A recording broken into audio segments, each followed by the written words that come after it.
Well now, how does opinion stand in Britain? Last night on Newsnight it seemed as if all-party unity was still being broadly maintained in the wake of the American decision to back Britain and of Mr Pym's decision to see the UN Secretary-General.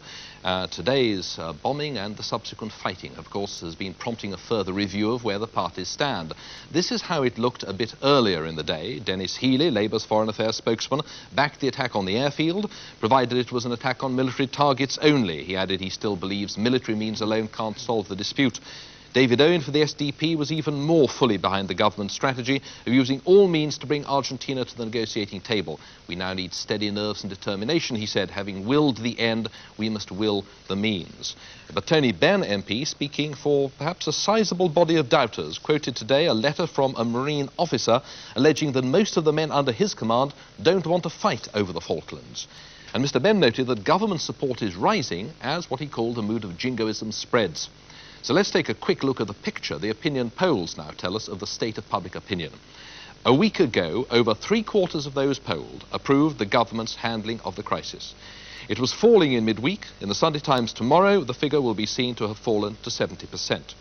Now, how ready are those polled to put British lives at risk with the use of force? A week ago, one poll found only 41% ready to countenance this.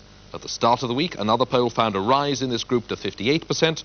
Tomorrow, the Sunday Times judges this group to have fallen dramatically to 28%. And the effect on government popularity?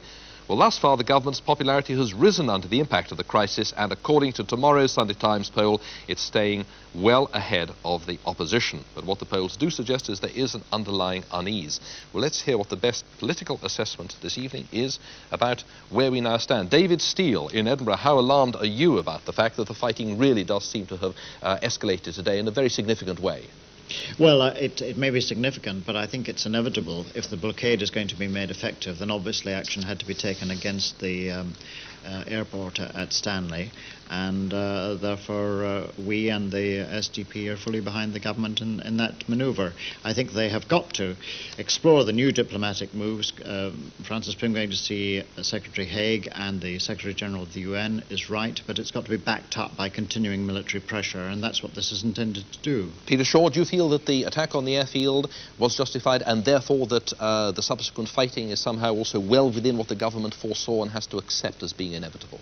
Well, events are moving very fast, and obviously one has to try to judge each one of them as they occur within the total context. But I agree with David Steele that if you're going to enforce an exclusion zone, then of course if the Argentinians do not withdraw and abandon their aggression, then clearly that is going to involve effective measures to maintain that exclusion zone. And I think how we would judge it is it the minimum effective force in order to achieve that aim? Norman St. Josephus, do you think it is still the minimum effective force being used to achieve the aim that the main parties agree on?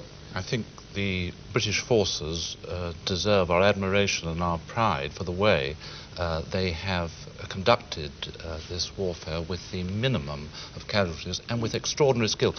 To think of those Vulcan bombers going 3,000 miles there and back is one of the most extraordinary things in the history of the Air Force and the forces. I certainly agree with the other two that we are wholly entitled to take this action. We're entitled under Section 51 of the United Nations Charter. It logically is entailed from the existence of the exclusion zone, but all these actions have one aim in mind: to bring the Argentines to the negotiating table, therefore to have a diplomatic solution. David Steele, one comment today, and this was before the fighting actually expanded rather, but it was after the attack on the airfield, this was from Dame Judith Hart, was that actually Resolution 502 had been violated by Britain's attack on the Port Stanley airfield. What do you think of that?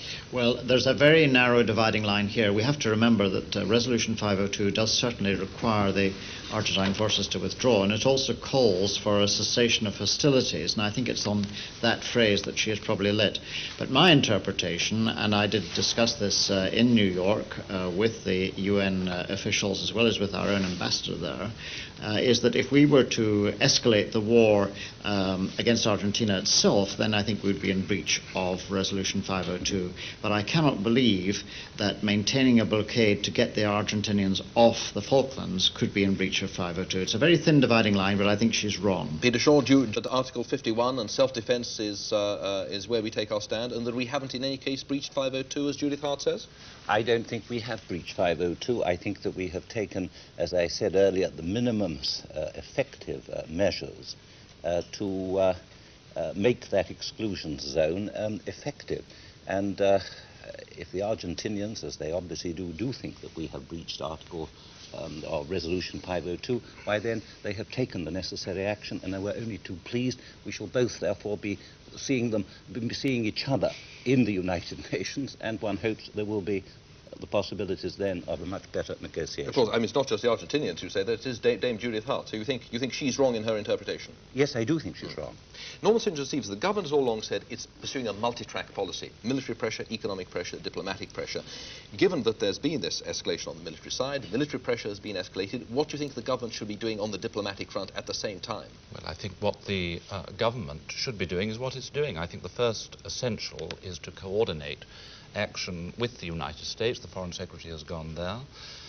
It's to stress again and again we are seeking a diplomatic settlement. That the government is doing, and to act firmly but prudently. And I don't agree with David Steele that there is a thin line between Judith Hart's interpretation and the government's interpretation. It seems to me absolutely clear that we are the people who have been aggressed against, and that we have every right under Section 51 of the Charter to take the necessary means of self-defence until the Security Council is able to act. It seems to me one of the clearest things in this whole dispute.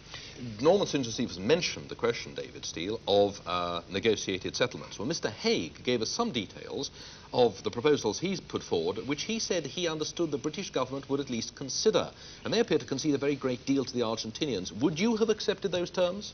Well, we haven't seen the terms in precise detail. But we know the outline. Well, yes, but I don't think you're going to catch any of us on a yes or no answer to that. No, Let me say that I entirely accept that the outline, as suggested to us, of what Secretary Hague was proposing certainly seemed to be a basis for a settlement.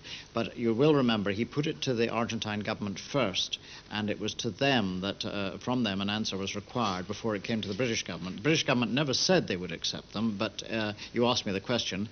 If we had been in their position, then I would think, had the Argentinians accepted, yes, we should have accepted those and gone forward to a diplomatic solution. But that's hypothetical because the Argentinians haven't accepted them, and therefore we've no option but to pursue the present course. Well, David Owen was saying that he thought these proposals would come back and haunt everybody. And Peter Shaw, I mean, I don't want a yes-no answer, but as we know what Mr. Hague says the outline of the proposals were, do you think they were at least ones which the British government might have had to accept? Would Labour have thought that they were preferable to the last thing I want to do is to give a considered opinion on proposals that haven't yet been published, but I do simply say this, that from what I have seen and read, I would have thought there was at least there some basis for talk about the future. But I must say that the longer-term future of the Falkland Islands and the right of people who live there to live within a political context and with a national link that they themselves choose is extremely important. Norman St. Joseph's, can I end on this question of where you think public opinion stands? Conflicting claims are made by various people who say that they have a better idea of where public opinion stands, and we know from the opinion polls there's a great gap between broadly supporting government policy and then saying, yes, we will countenance all the consequences of it. How do you sum up the mood of British public opinion, especially in the light of this evening's fighting? I believe that public opinion is saying through those polls that it wants a peaceful and diplomatic solution if it can be obtained. It is also saying they don't want that solution at the price of giving way on the rights of the Falkland Islanders or on surrendering our rights over those islands. David Steele, how do you interpret public opinion? Well, I think the words that were used frequently in the debate we had on Thursday, which was the best debate so far,